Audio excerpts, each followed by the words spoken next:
இப்பொழுது நாங்கள் நின்று கொண்டிருக்கின்ற நினைவிடம் நமது கிறிஸ்தவர் மத்தியில் இன்றும் பிரபலமாக பாடிக்கொண்டிருக்கின்ற பாடல் சிலுவை நாதர் இயேசுவின் வேரொளி வீசிடும் தூய கண்கள், அர்ப்பணித்தேன் என்னை முற்றிலுமாய். இப்படிப்பட்ட அநேக பாடல்களை எழுதியவர்கள். இந்த பாடல்கள் உட்பட 400 பாடலுக்கும் மேலாக எழுதிய காலம் சென்ற சகோதரர் அற்புதராஜ் மர்காசியஸ் அவருடைய நினைவிடத்தில் தான் நின்று கொண்டிருக்கின்றோம். இப்பொழுது என்னுடன் நின்று கொண்டிருப்பது அவர்களுடைய மகன் வழி பேரன் கிப்ட் அவர்கள். அவர் கையில் ஒரு அக்கார்டின் இருக்கிறது. இந்த அக்கார்டினை தான் சகோதரர் அற்புதராஜ் சார் அவர்கள் உபயோகித்து கொண்டு வந்தார்கள். ஆகையினால் இந்த அக்கார்டின் மிக பிரபலமான ஒரு அக்கார்டின். காரணம் என்னென்றால் அநேக ஊழியர்களுக்கு இது வாசித்த ஒரு அக்கார்டின்.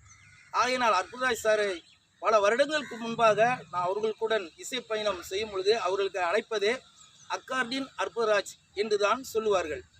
அவர்கள் அநேக ஊழியர்களுக்கு இந்த அக்கார்டின் மூலமாக அவர்களுக்கு வாசித்து அநேக காரியங்களை செய்தவர்கள். அந்த அக்கார்டினை இப்பொழுது அவருடைய மகன் வழி பேரன் கிப்ட் அவர்கள் அந்த அக்கார்டினை உபயோகித்துக் கொண்டிருக்கிறார். இப்பொழுதும் அது அப்படியே இருக்கிறது. அந்த அக்கார்டின் மூலமாக அவர் இன்னும் இந்த பாடல்களை யூடியூப் மூலமாக தம்பி அவங்க அப்டேட் பண்ணிட்டு இருக்கிறாங்க.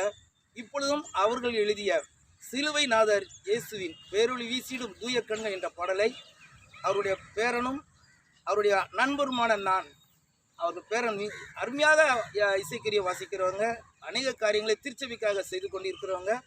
அவங்க எனக்கு உறுதுணையாக அந்த அக்கார்டினில் மியூசிக் வாசிப்பாங்க. அவர்களுடைய பாடலை நான் இந்த மௌத்தார்கன் இசை மூலமாக உங்களுக்காக அவங்களுடைய நினைவிடத்தில் இருந்து நாங்கள் இசைக்கிறோம், கேளுங்கள்.